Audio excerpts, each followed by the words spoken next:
Thanks everyone for joining in with us today. The focus of today's talk is going to be on building a deep tech startup and raising venture capital.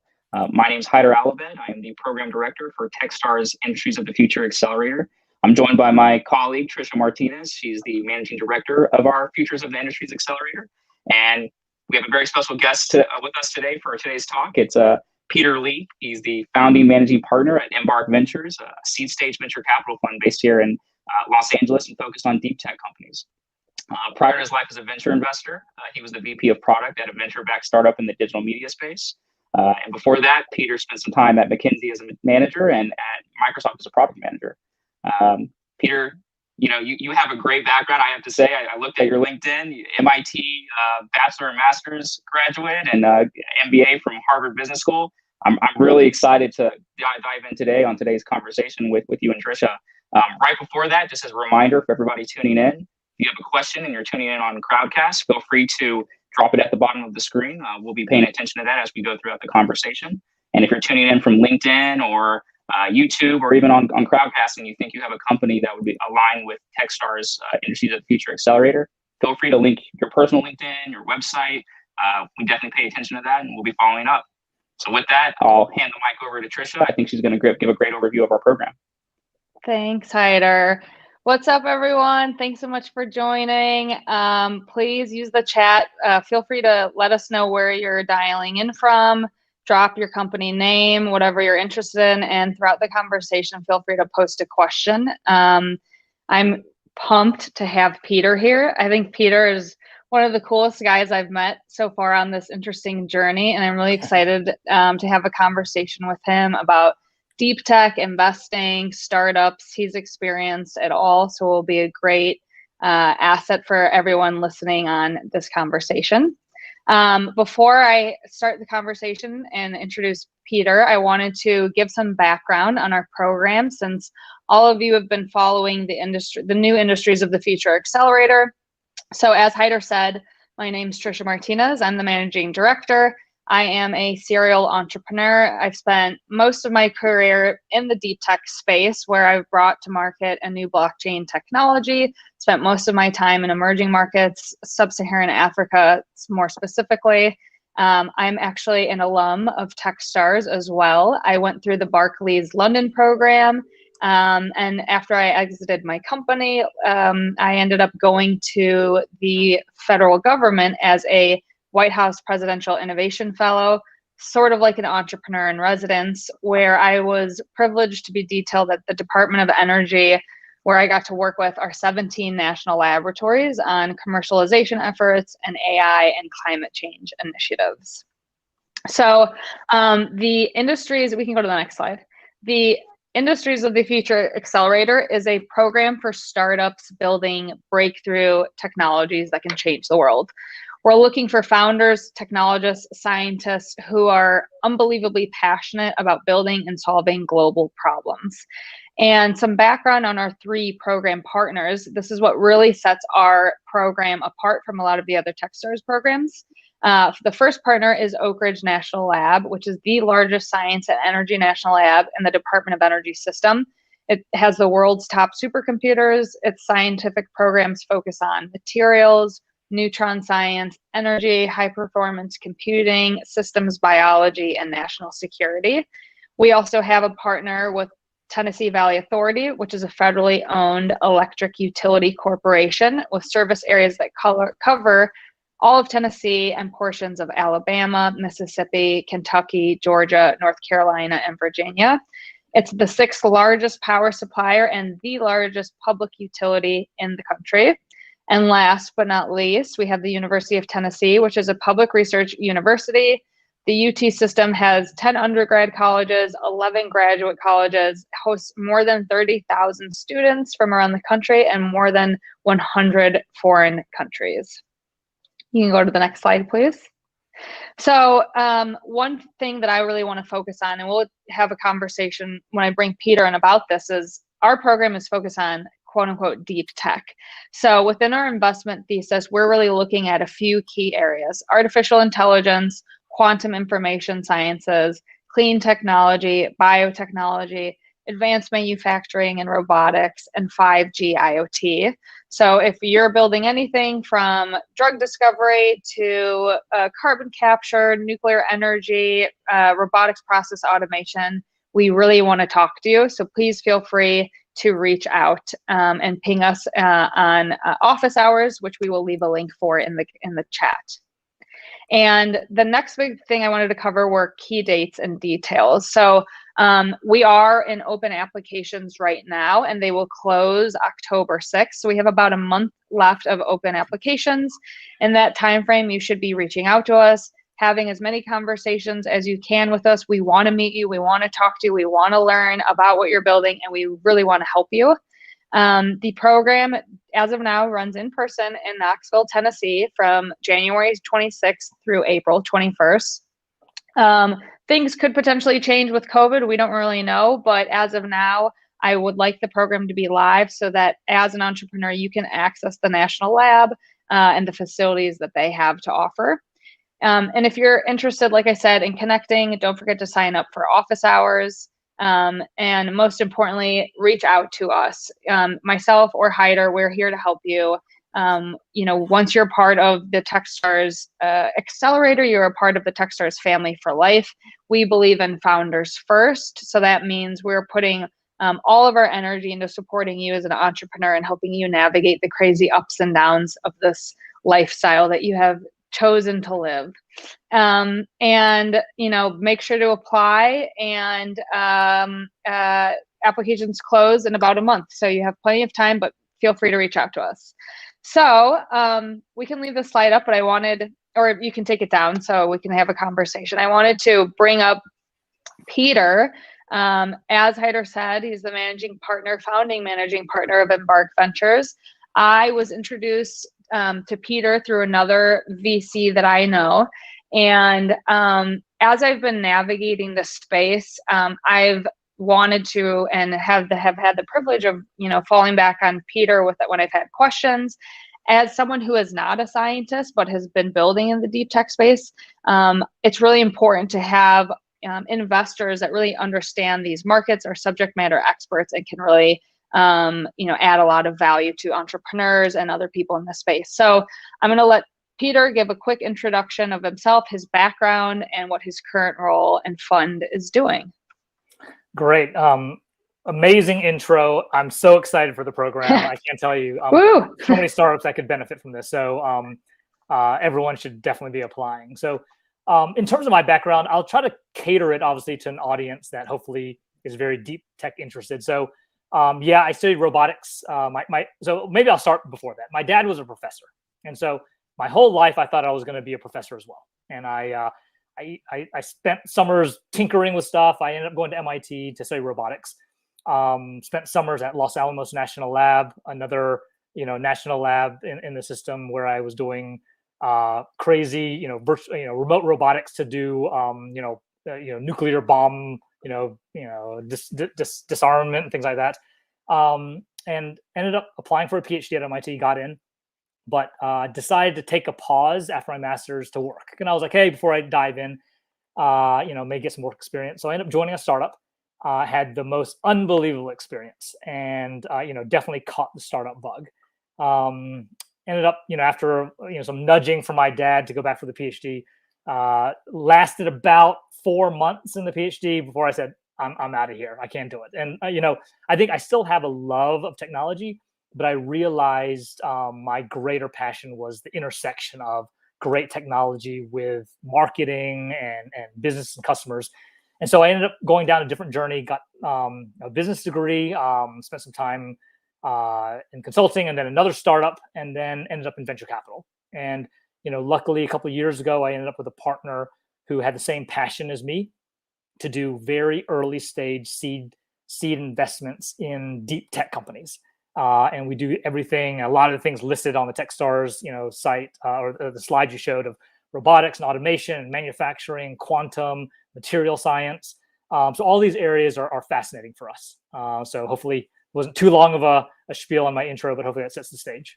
No, that's great. I have, so many follow-up questions. So one, before we, venture into like having a conversation about deep tech, do you ever regret dropping out of your PhD and going the venture route? Like, do you regret, like, have that, thought of what if I chose that life? Yeah, I mean, there are definitely times where like it almost romantic. I'm like, oh, I'd love to like, explore something really, really deeply. But I think my temperament just wasn't like, I think I'm realistic in realizing like, I just wasn't able to probably have the discipline to, really focus on something. I like the variety that venture capital provides. And so I think I've caught the bug, but, what I jokingly tell, my partner and I, like, we like to invest in people smarter than us, people who are able to stick it out and get through the PhDs. Not that you need a PhD to start a deep tech company, but a significant portion of ours do. And it lets us stay very engaged in sort of the cutting edge of what's happening. And so, romantically at times, I do sometimes wish, it'd have been great too, but I think realistically, maybe I didn't have the temperament. Absolutely. I think it takes a certain person to do a PhD, but I mean, what's interesting is, I mean, when you're going down the PhD path, a lot of people tell you like you have to want to be a professor and conduct research.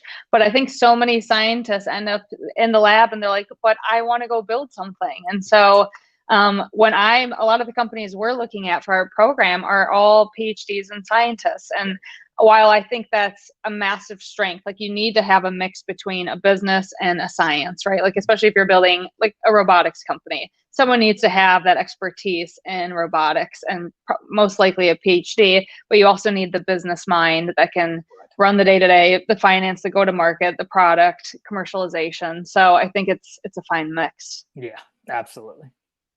So let's talk about deep tech. Like a lot of people call it different things. How would you define deep tech, and what do you think about this space, and where is it going? Yeah.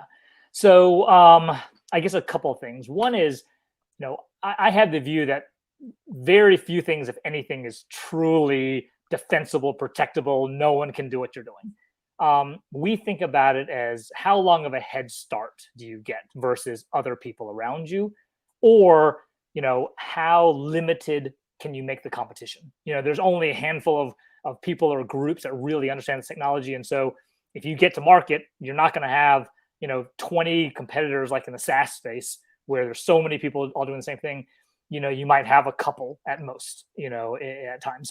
So when I think about deep tech, there's an element of defensibility that gives you that head start. And that can come from what is traditionally thought of as like pure IP, some invention, some core piece of technology, but also for us, it can come at more of a system level. And so I would say a lot of robotics companies and automation companies fall more into that latter bucket, where they might not have invented some brand new sensor or something that is, an algorithm that's never been done before, but it's more around finding a customer pain point, a market, an industry problem, and having custom software, custom hardware, vertical integration, full stack that really delivers upon what that person or the company is interested in solving for. And so I think for us, that is a different level of defensibility than some people think about, but can be just as powerful at times. What's interesting is that a lot of scientists who are building novel technologies in the labs, like they come out with this great technology, but they're looking for a problem to fill. Yeah. With that technology, I guess, how do you, when you're investing, because you're pretty early stage, and I do want to talk about like how you assess deals and what stage you're comfortable with, but yeah, when you see a great scientist who's built something, that you've assessed that's truly a breakthrough, yet they don't have a good product market fit yet, what is your thought process around that? Do you think it's worth coaching and investing and supporting, or is it like there's a big gap there? A little bit of both. So maybe I'll take a step back. So in our fund, we have, I think, 22 portfolio companies. About half of them are university spinouts. The rest are from, industry, corporate, whatever. And so we do deal with scientists, professors all the time. And I would say, you hit the nail. The biggest issue, or sort of, I guess, filter that ends up dropping companies off our radar is teams that are too focused on the tech. the greatest tech, the specs, what we can do, and not enough focus on the market, the customer pain point, what you're really trying to solve. I'll use this, sort of random example. I was meeting a postdoc at Caltech who'd come up with this very novel temperature sensor. It was through taking some cells out of a plant that was responsive to light, and came up with temperature sensor that was like 1,000 orders of magnitude, or 1,000 times better, sorry, than the next closest sort of temperature sensor. And he was so enamored with the tech. He's like, I want to start a company. And we sort of drilled him on like, well, who needs this level of accuracy? And it got down to the point where there might be companies that need very accurate temperature sensors, but maybe they need one order of magnitude better than what's out there. And that is a huge market. So if you're already 2 or 3 orders of magnitude, stop worrying about the tech. Stop thinking about the tech. Think about how easy it is to manufacture and how cheap it is. And a lot of that mindset sometimes is lost upon some academics because they're so focused, so for so many years focused on building the best tech, they haven't really, picked their heads up to figure out what the market looks like. And so, I guess the advice would be, if you're really interested in starting something, being an entrepreneur, you feel like maybe research isn't where you need to be, you need to get out and really get, through probably your ready knowledge, based on your research, find customers, find applications where your technology can really make a difference. And there's a bunch of programs, whether it's Techstars or even like, if you heard of like the I-Core program, they sort of force every scientist to go through like 200 customer interviews. And it's an amazing process where, scientists who start off there at the beginning, then they get through, 200 interviews. They really are like, oh my gosh, there's this whole world of knowledge that they've gained around how to apply their technology and where the pain points are. And it really does help. And so for us, that main filter is the most important thing, having, if it's not just that scientist who naturally has it, then it needs to be another team member who really is customer market focused and really is focused on, what is the pain point we're trying to solve. Absolutely. So, I guess then segueing into your fund, what is the sweet spot for you guys? Where are you investing? I know a lot of startups on this call might be operating in the TRL mindset. What is your sweet spot for the types of companies you're looking at? Yeah. So at a high level, I think out of the 22 investments we made, I think 20 of them were pre-product. Well, pre-product as in, product was still being built. It is not ready for any customer, even in sort of beta alpha. So we definitely go very early, and we're comfortable with that, taking that early risk. We try to find that line between R&D risk and engineering risk. And that's probably where most of our technical diligence comes to. And, if you're still trying to identify, the physics or the chemistry behind why what you're working on works, you probably want to stay in the lab and continue to get grant financing.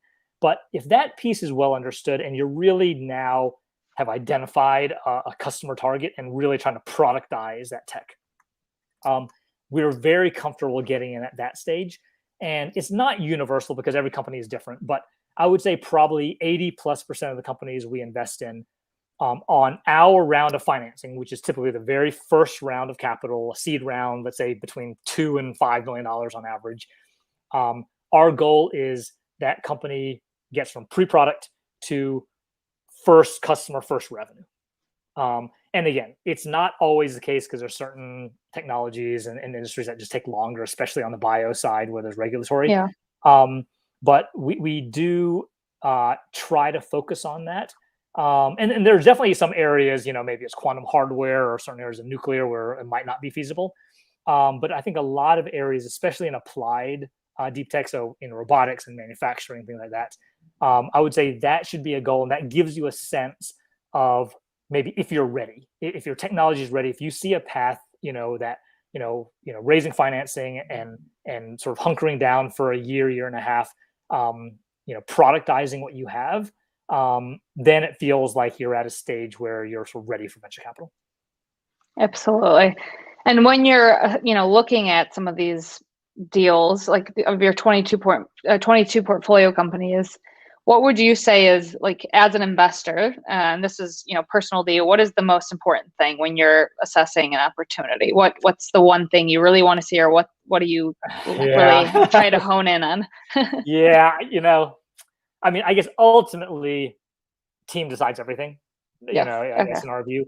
So, one thing, especially if you're a scientist wanting to start a company and you're talking to VCs, hopefully VCs are, fairly smart on what they're doing. We are definitely not even close to the level of depth you have in your tech than you are, because I'm covering multiple industries and there's no way I'm going to be as up to speed as you are. And so what we try to do is be smart enough, especially on asking those questions around that line between R&D and engineering, and how you go to market and how do you get a product to market, and you're fitting the customer pain point. So that's where most of our focus ends up being. And now I've sort of rambled and I sort of forgot the question. No, I mean, that's what sort of going on. That's the number one. I mean, it's team, right? Oh, like team, the founders, and people ask us this: will Techstars take companies that are single founders? And it depends, right? Like it depends on who that founder is, where they are in the life cycle of the business. Like, it all depends. If I believe that you are going to do whatever it takes to make this successful, you are the person that can sell this, you are the expert, like, then of course. But I mean, it depends. It's team through and through. But at the same time, then it's also the market. Yeah. And thanks for bringing me back on the rails. I was like, water. Yeah. So team, we're assessing the technical capability of the team. If you find that unique scientific founder who also has a very strong commercial bend, and we do find those occasionally where they're deep in the tech, but they just have a real interest and passion in engaging with customers and really understanding them. Either that, or you find a co-founder who's focused on that. But it's that early team who is going to pull you through, and there will be massive ups and downs to the journey. And that's really what you're betting on. And yeah. So it's funny you mentioned that. So a good question came in, and I think it's appropriate for this topic.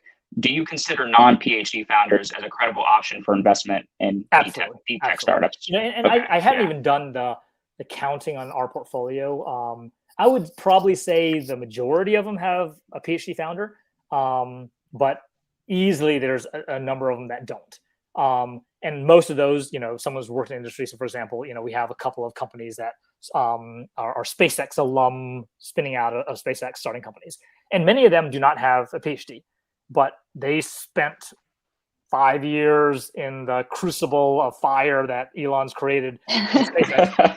and the stuff they are building and working on is as credible as a PhD. So, we don't look at that as a necessity. That, is more of an indication of, like, are you deeply technical or deeply understand a space? And there's definitely people from industry who have spent years working in a sector and really understand that well, and that's totally fine for us. So we have no criteria around, a PhD or not. Excellent. Okay.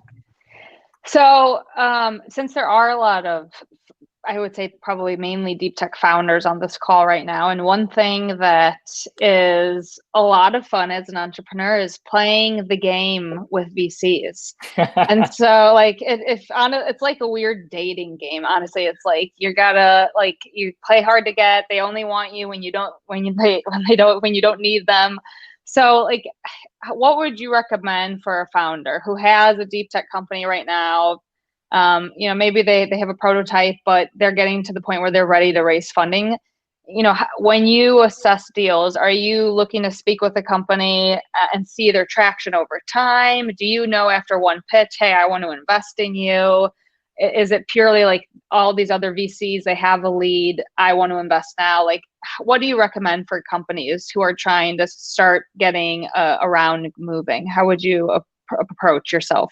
Yeah. So one is just like, I'll sort of start off with internally and then externally. So for a startup and a founder, you should look internally at yourself, at your founding team.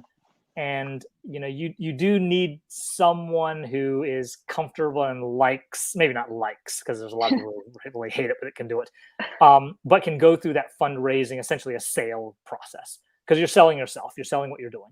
And some people are very, very uncomfortable with that, which is fine.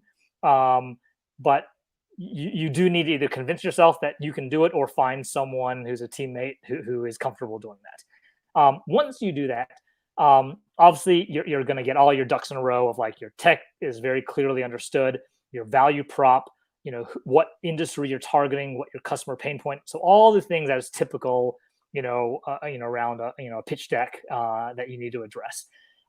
In terms of having the highest likelihood, we will do, if you don't have customers, because most of the companies we engage with don't have customers, ideally you have at least started conversations with a number of people who would be customers, because you're starting to design your product and you need to understand the specs and what, whether it's a cost spec or, whatever it is about the technology of how it integrates.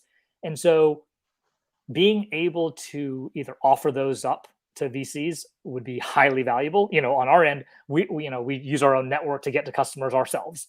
So if we understand that someone's building a technology for, metal forming or 3D printing, and they're targeting, the aerospace industry and some other industry, we'll find our own customers that hopefully we can, give our own pitch on here.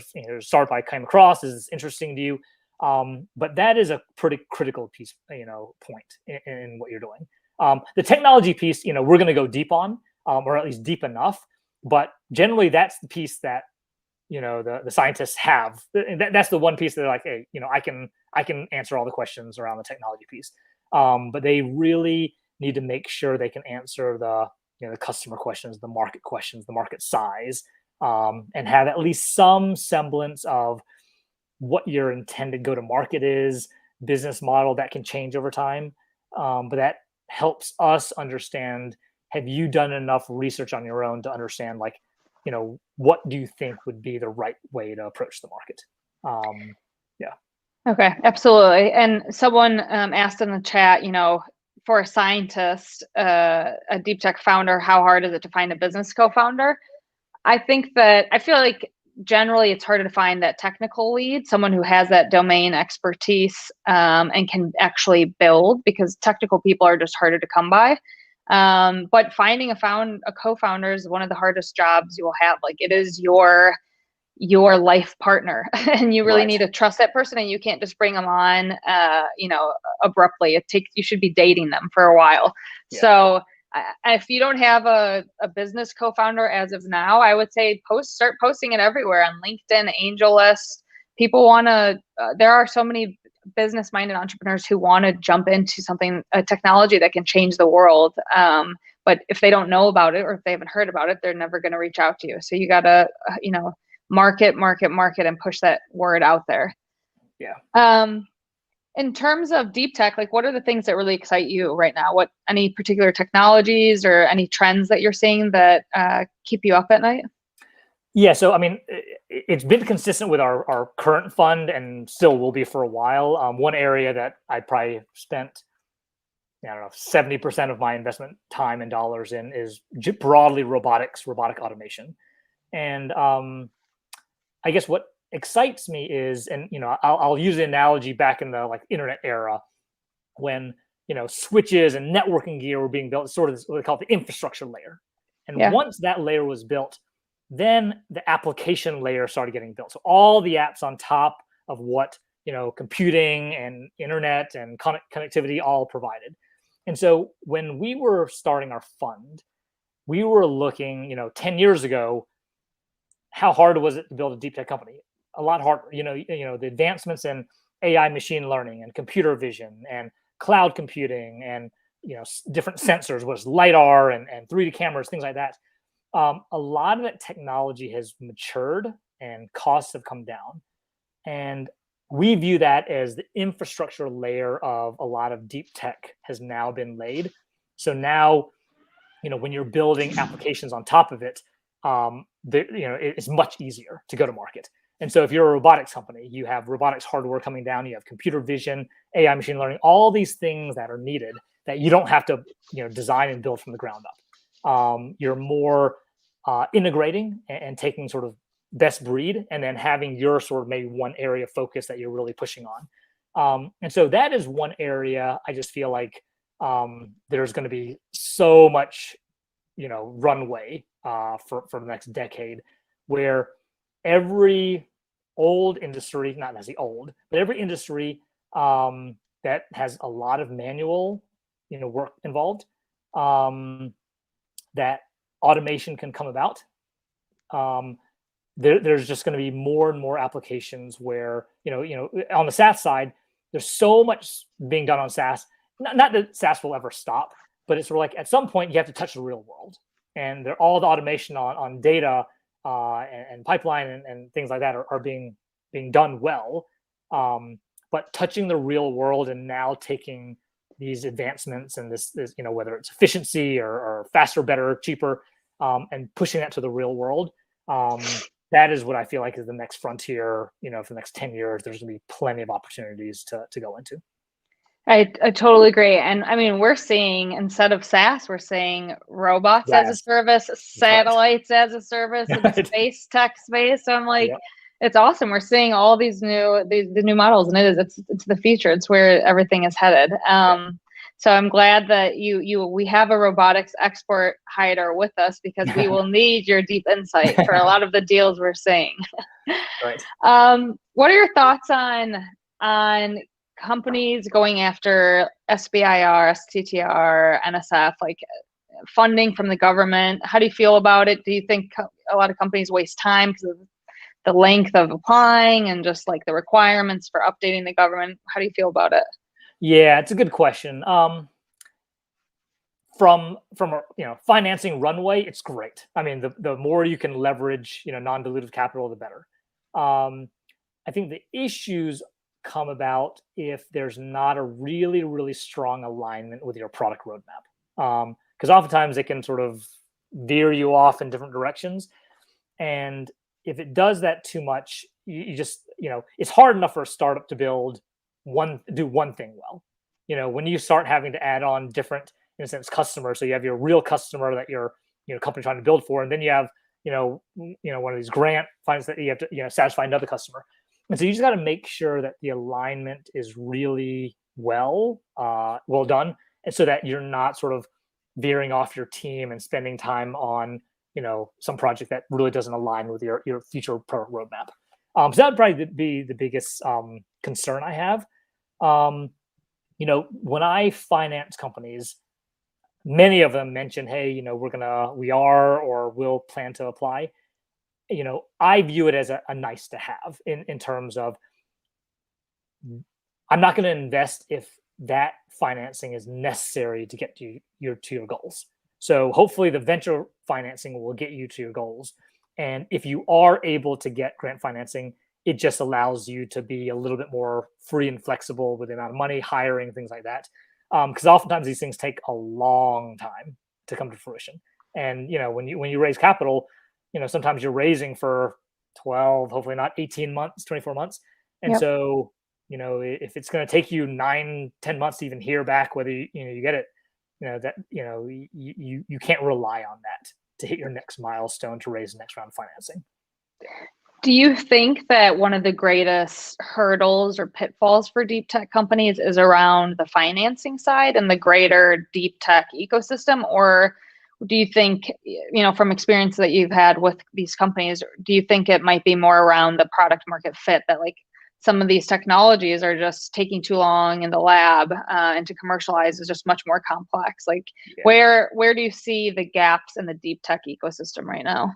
Yeah, so I would say, the biggest failure of a startup in deep tech, or in general, I would say, especially once a startup has raised financing, is that product market fit. Like you have this great technology, but it wasn't exactly what they needed. Maybe on certain dimensions it was great, but it cost too much, or it was too hard to iterate, or whatever. So there's a lot of things that are non sort of technical that can cause you to fail. But in terms of before you've raised financing and you think about the capital requirements and if there's enough funding available, there are definitely certain sectors that at least especially for us as a seed fund, are much tougher to fund.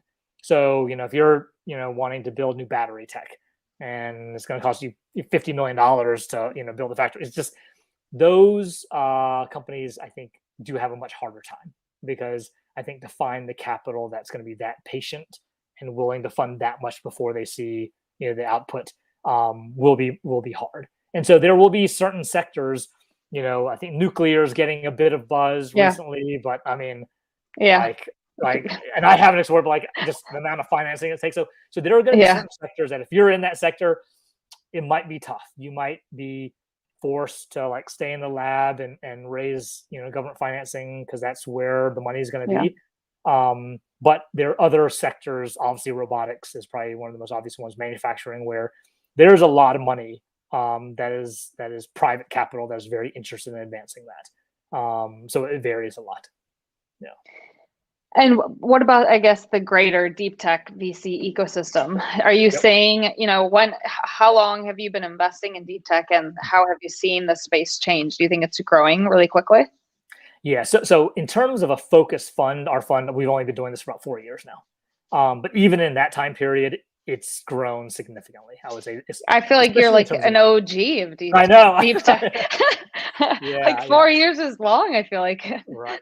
Yeah. And so I've been a VC for about 15 years, and I was a generalist prior. And so occasionally here and there might be, a company that might be slightly deeper tech that I did, but it wasn't sort of a concerted thesis, whereas, this fund it is. But I would say the amount of interest of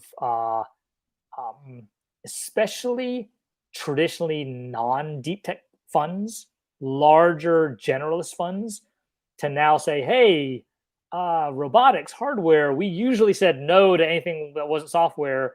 We're more open to it.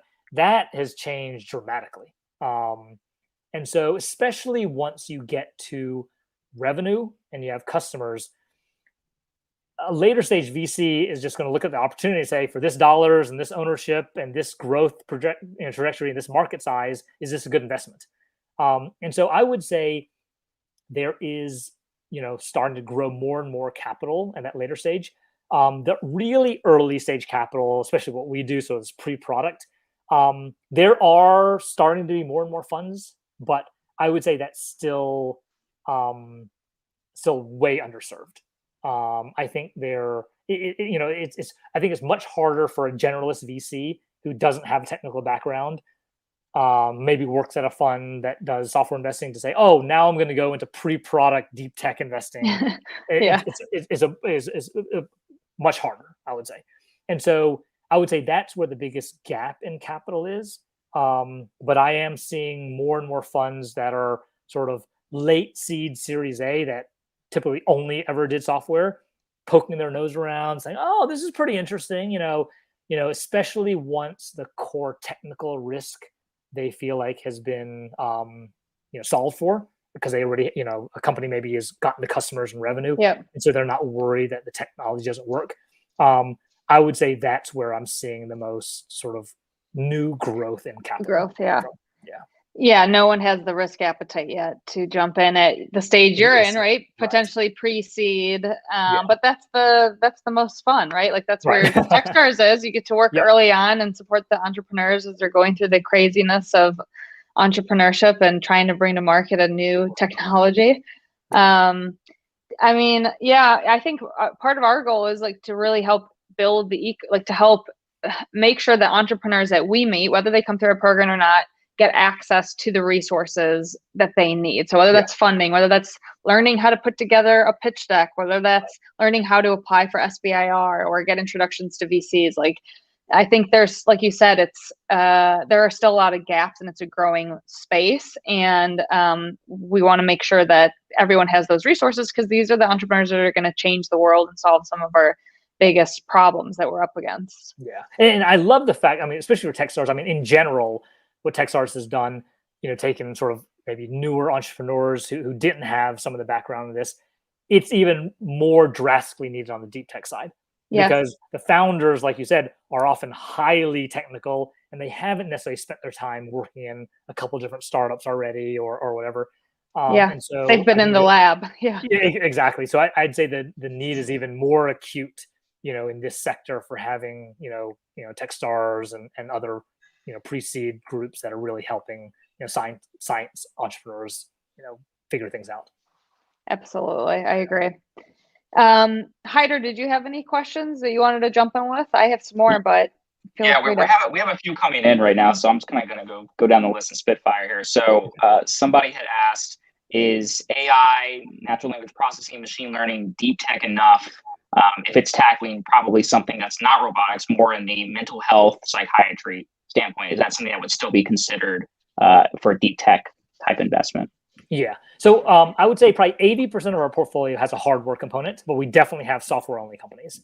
In terms of that specific question, there are some groups that are sort of pushing the cutting edge of AI machine learning research. That is one aspect of deep tech.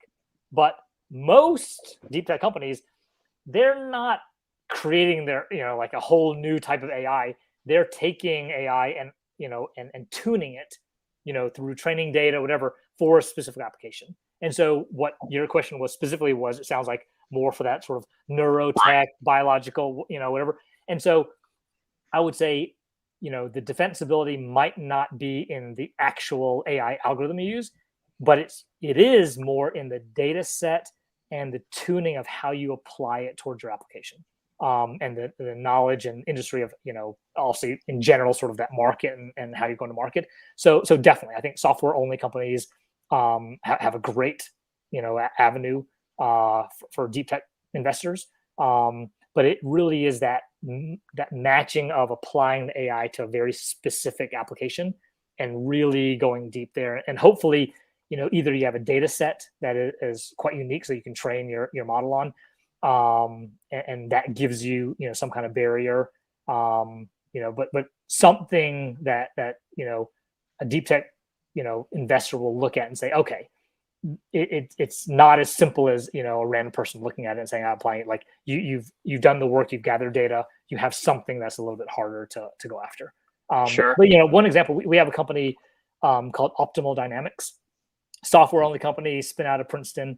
They have a AI machine learning model that is applied towards supply chain logistics optimization. And so, it's a software only company, but tuned very specifically for the problem of, their customers are trucking companies. And so when you have a truck and a driver and multiple destinations for drop-offs and pickups, especially once you get over 10, 20 trucks, managing all of that, especially if the schedule never changes, that's great. You can do it.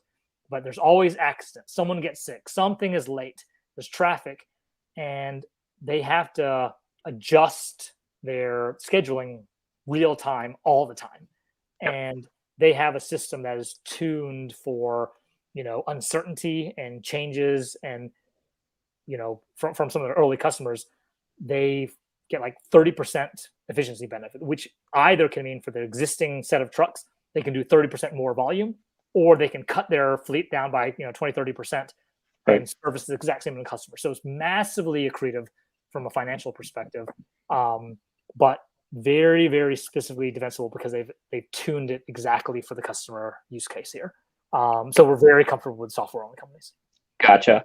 There's one more that I think, that you and Tricia had touched on, but I think it's a great topic, is how do you value pre-product, pre-revenue, deep tech startups, if they're just at the prototype stage versus ones that already have more traction, right? Value as in like the valuation, like pre-money type of thing? Or I think it's more so like, maybe from a pre-money, but just, how do you, I guess, conceptualize, how you're going to invest in this company at the pre-product stage? Got it. Yeah. So ultimately, obviously we're assessing the team, but market, like it has to be going after a big, hopefully massively underserved market, or through some other alternative that is just really archaic. And if you have really interesting technology that on some dimension that's really important to customers, whether it's price or performance or whatever, and you really understand your customer base and it's a big market, that gets us very excited. You know, we will do our own analysis. You should do your analysis around, how do you assess market, size, based on your technology and how you would charge for it, what they're, paying for existing, alternatives, how big the market is. And then in terms of like the valuation, I would say it's not much different from, general software investing at the early stages. What's everyone else doing? There's no metrics, to go on. And so, we really are looking for, what is market? What of the 10 other companies at your stage and your space, on average, what are they raised at? But also, there's just a level of VC math where it's like, okay, if I'm going to take the early risk, and then next round, hopefully you're into maybe early customers, and this is about what people are paying, and then the next round, and you have to make sure everyone is rewarded around the table, and the founders, the investors. So, but it's definitely more of an art than a science. Yeah, makes sense. Yeah, and I would also say, for any company that is pre-product, pre-revenue, like the way we're looking at it at Techstars is purely around the team. There's a massive probability that you will pivot once you go, launch and market, and you start learning even more about your customers. And so, even if you do pivot, are you still the right team to do that? Are you going to stick with it? Are you going to put blood, sweat, and tears in this and make it a success? So, always, like, for anyone who's asking that question at the early stage, it's always team. So if you're, a single founder, or it's a few of you, like, make sure to stack the deck and find the best people, and recognize that you have gaps as a person, and you need to fill those gaps with people who are, as Peter said, much smarter than you are. Right. So that's really important. Yeah, it's a great point. Yeah, in general, like, when people think about deep tech investing, it's still 70% same as any other startup. It's about the team and the market and the problem you're solving and all these things. Deep tech just adds in that additional layer of, different kind of diligence you have to perform on top of the general team and market diligence you're already doing for another company. Yeah. Absolutely. I do see there's another question. Someone asked about non-US companies. Do you look overseas a lot? Where are you seeing I imagine most of the deal flow is US based, but do you look internationally? So we haven't. So as of now, US and Canada is the only place we've invested. We have come across companies, especially Israel. There's a lot of amazing tech coming out of there. Europe in general, some in Asia, but we've probably either spent less time or just haven't really, focused on seeing stuff there. But as of right now, we've only been focused on US and Canada. In the future, would we open it up? Possibly, but I think we would be pretty, like, we wouldn't sort of go from US to anywhere in the world. It would probably be in more robust ecosystems. Whether it is like Europe, probably the most obvious place. Yeah. And I will say, from the Techstars perspective, we look at deals around the world for our program, Industries of the Future, because our partners are like government backed, right? The Oak Ridge National Lab is a Department of Energy national lab. It makes it more difficult to work with non-American companies. So especially for IP and, right, if you are also trying to bring your technology to market in the US, like, setting up a US entity is important. So when you're that early stage, for any company listening, like, think about being able to set up something in the US, just because it will make, if you do want to access government funding for some of these, SBIR, STTR, like, if you're building something that is extremely costly to bring to market and you want to tap into government funding, you need to have US presence and US founders. So keep that in the back of your mind as well. Yeah. There's a great one that's come through, and I think it kind of touches on the topic. We've said multiple times, like, team is everything, right? Like, team is very important, especially at the earlier stage. For both Tricia and Peter, how do you evaluate the deep tech founding teams? Like, is there certain qualities each of you look for? Can you share a little bit of information on those topics? It's I guess in general, entrepreneurs, you're looking for like run through walls, nothing stops you. You don't take no for an answer. All the things you mentioned, Trish, about like, just resilience and just like you're going to stick through it because you are going to hit bad times. There's no startup I've ever worked with, even if they've been super successful, that didn't hit terrible rocky patches. And so ultimately there's that tenacity, that grit you want to see. And then there is, I would say, sort of this, I use the Elon Musk risk tolerance. A lot of scientists, because they're scientists, a lot of them are very conservative, and so you need to find that scientist who can handle much more uncertainty, a lot more risk, especially when funding is tough and you're sort of digging deep and you're trying to get this product to market. And so I think characteristics, you look for that. And then there's just sort of a general, integrity, especially, or just in general about like how you carry yourself. And I think when I look back on not just our fund right now, but in previous funds, there are definitely companies where just somehow the product market fit didn't match. And it happens. But I would actually say a significant number of companies that did not make it, there was either a bad team dynamic, co-founders fighting, or one of the founders was just honestly not high integrity. They did stuff that was just like, lying or whatever. So I think that causes a lot of failure. And so we do our best to try to figure that stuff out ahead of time.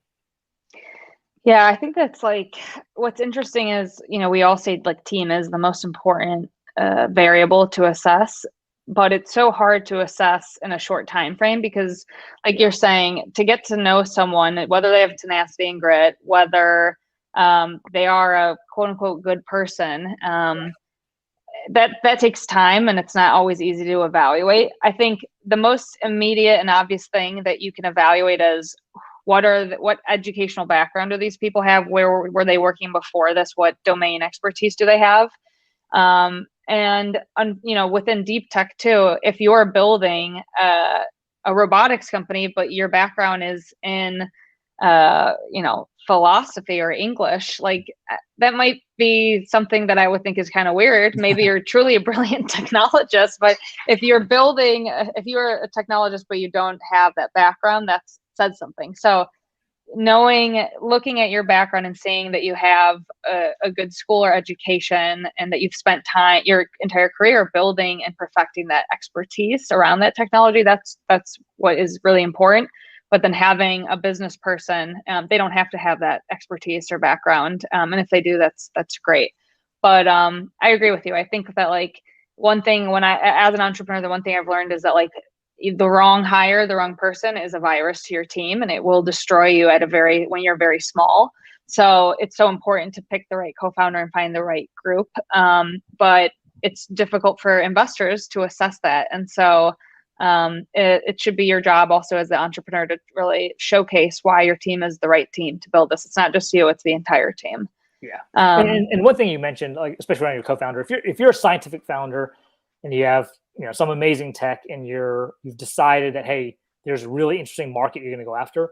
I have a number of companies I've invested in where the CTO comes from university or from some industry, knows the technology really well. And the business, whether it's the CEO or whatever the title is, the business founder comes from the industry that you're trying to, get into. So, we have a company, two companies that are doing robotics or autonomy for broadly the construction industry. And both of them have founders, who've worked in that industry. And so they might not be robotics experts, but they understand the customer and they understand the pain points. They understand Absolutely. how you navigate a sales process and how you get to the right person. And so those can be very tricky for someone who hasn't been in the industry, especially some of these older industries, to just go in with no background in the industry. So if you can find someone to complement your team or your existing sort of technical team, that brings that customer experience is really, really helpful for, I think, raising capital. Yeah, absolutely. And I know we're almost at time. What would you say, what's some words of advice for early stage deep tech founders as they're trying to launch, find investors, stand out? Any advice you have for them? Yeah, I mean, I've said it before, but like customer focus. I think that's the piece that I feel like of the companies or founders I've met who have not been able to raise, I think a lot of them just don't have enough of a customer focus. They put a slide deck together saying, "Hey, we're going to go after this," but when you start asking them, they haven't done their homework and they really don't understand exactly what they're building or what the pain point is, what their value prop is.